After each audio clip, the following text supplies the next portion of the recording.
migrantes venezolanos, Lore.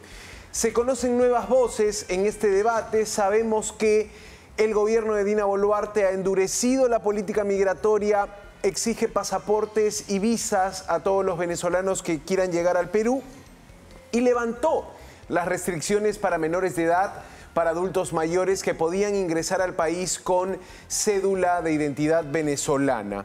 Habla el ex canciller de la República, por un breve plazo fue ministro de Relaciones Exteriores, el señor Miguel Ángel Rodríguez Mackey, y dice que el Perú tiene que estar preparado para una estampida, preparado para una nueva ola migratoria, porque está casi cantado que Nicolás Maduro retenga el poder en Venezuela este 28 de julio, que son las presidenciales en Venezuela. Vamos a escuchar lo que declaró el ex canciller, porque también ha sido muy comentado en las redes sociales, algo que dijo en torno a cómo presionan las organizaciones venezolanas, las ONG venezolanas, para que 1 millón de extranjeros sean considerados refugiados. Ojo con la palabra de esta persona que entiende bien el panorama internacional.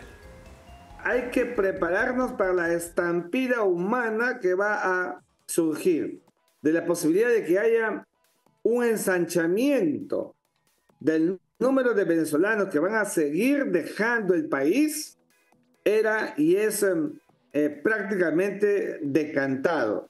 Nicolás Maduro el 28 de julio otra vez se quedará en el poder y la gente va a querer salir. El Perú está decidiendo lo esperado. Somos un país abierto a la migración. Nadie puede decir que el Perú es un país xenofóbico, con gente xenofóbica.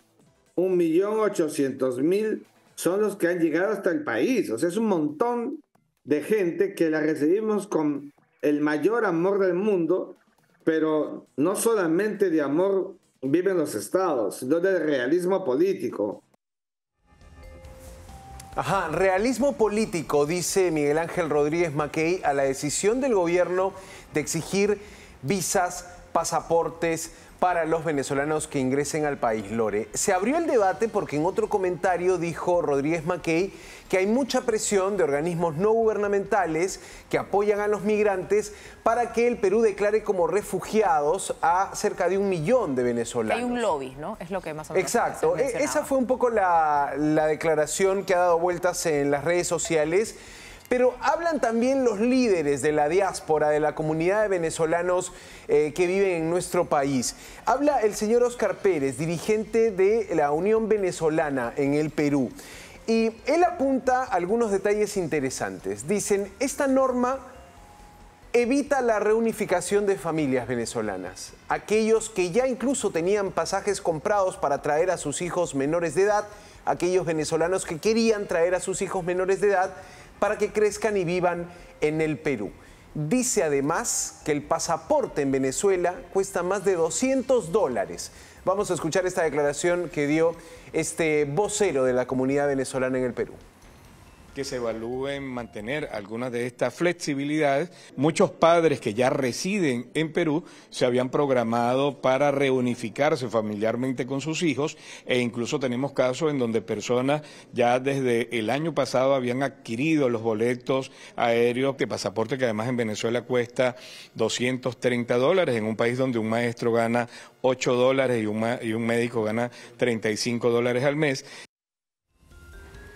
Claro, entonces está claro el debate y está clara también la preocupación que genera en la comunidad de venezolanos estos nuevos requisitos. La visa es un trámite no tan difícil.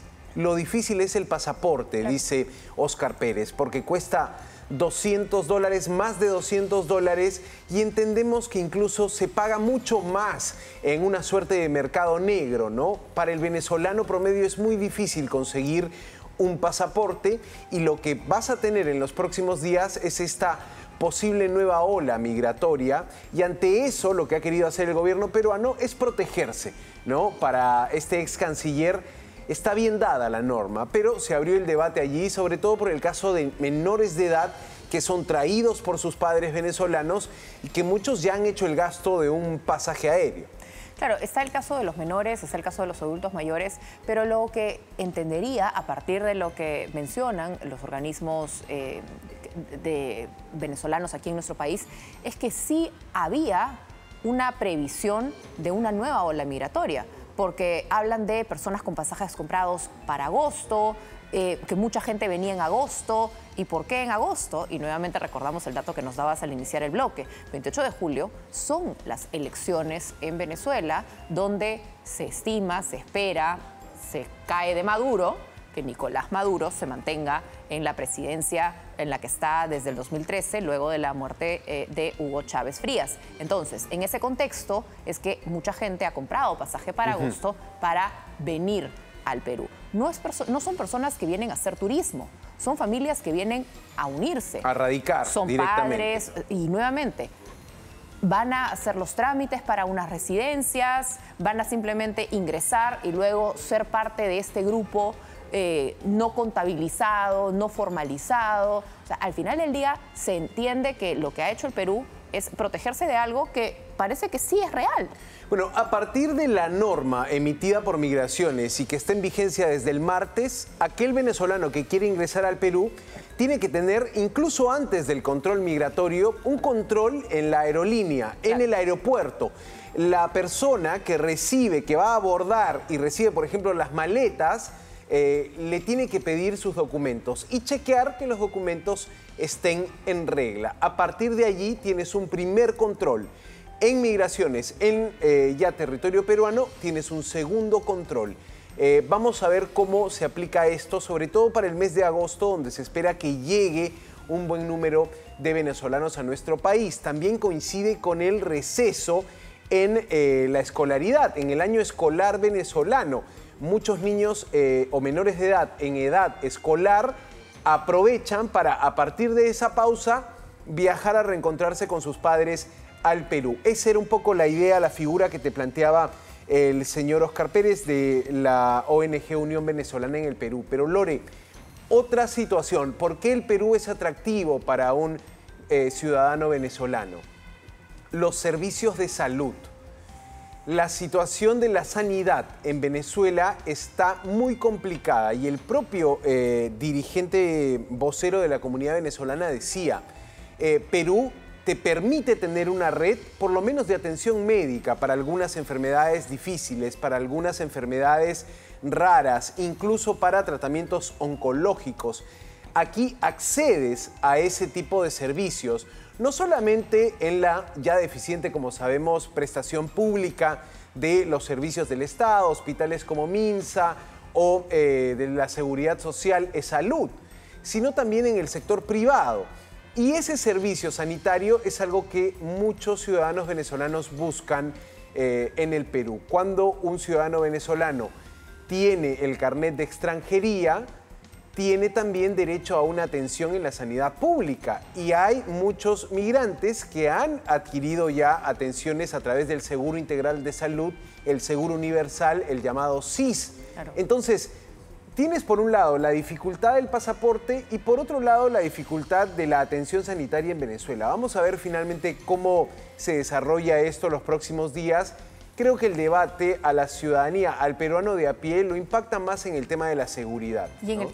En el tema de la seguridad, pero en el tema de la salud también. La mayoría de peruanos se atienden en la seguridad, en el sistema público de salud. Somos los menos los que estamos en el sistema privado, e incluso en los sistemas privados también hay problemas para las citas, los costos de las medicinas, etcétera. Pero aquellos más vulnerables, los que esperan meses, hacen cola durante la madrugada, yo puedo entender perfectamente una reacción humana. Oye, yo tengo que, ya de por sí estamos colapsados, ya de por sí faltan camas, ya de por sí nos faltan medicinas y van a venir más personas para seguir, saturar aún más, para seguir saturando, claro, para seguir precarizando un sistema de salud que no funciona. Y ahí es humano, yo creo, ¿no? Primero yo. Y una vez que estemos bien, en todo caso, asistimos. Porque la realidad es que no se puede recibir a todos. Tú puedes tener la voluntad, las fronteras son vivas, puedes decirlo de la manera en la que quieras, pero lo concreto es que la salud pública peruana deja mucho que desear. Imagínense, si la salud pública venezolana es todavía peor, Imagínense la situación en el Perú también para tanta gente que hace colas horas, días, meses, no consigue nada, tratamientos de cáncer interrumpidos, niños que mueren porque nunca recibieron a tiempo sus medicamentos. Falta de medicinas en hospitales. Entonces tienes una situación que puede ser parte del debate, puede ser parte del reclamo, pero la pregunta sería, ¿esta exigencia de visas y pasaportes para los ciudadanos venezolanos acaba con la migración de indocumentados, acaba con el fenómeno en la zona de frontera? No necesariamente, Lore. Y ayer lo que hemos tenido del gobierno de Dina Boluarte es la decisión de ampliar por 60 días más la situación, el estado de emergencia en la frontera, en la provincia de Zarumillas, que es la provincia que da directamente a Ecuador, con la que tenemos línea de frontera, y por 60 días más vas a tener allí policías y apoyo militar a policías. Falta leer la norma, falta leer en qué se sustenta, pero tienes mucha actividad de crimen organizado. Ayer nada más dábamos cuenta de traficantes, de migrantes detenidos, intentando pasar a venezolanos en buses sin ningún tipo de documentación. Por eso hoy es importante la reunión que tuvo Dina Boluarte con el presidente ecuatoriano, que está de visita oficial para este gabinete binacional, el joven presidente ecuatoriano Daniel Noboa. La materia de seguridad estuvo sobre la mesa. Vamos a escuchar cómo esta mañana los dos presidentes, Perú, Ecuador, que por supuesto están a poco de celebrar 30 años de los acuerdos de paz, dicen el tema del crimen organizado nos preocupa. Tenemos que abordar el tema también del control migratorio. Hablan Daniel Noboa y Dina Boluarte. Asumí el desafío de transformar el Ecuador, el cual estaba prácticamente sometido por los grupos narcoterroristas. Inmediatamente empezamos una intervención frontal con la Policía Nacional y las Fuerzas Armadas para desbaratar las estructuras criminales que han tejido sus redes en varias zonas del país, algunas de ellas en nuestra frontera común, y que lucran con delitos como la trata de personas, la minería ilegal, el tráfico de combustibles, drogas, armas y explosivos. Que ambos países podemos redoblar esfuerzos para enfrentar de manera efectiva y coordinada la delincuencia organizada transnacional que tanto sufrimiento ha generado, así como la ejecución de estrategias y operaciones coordinadas para mejorar el control fronterizo.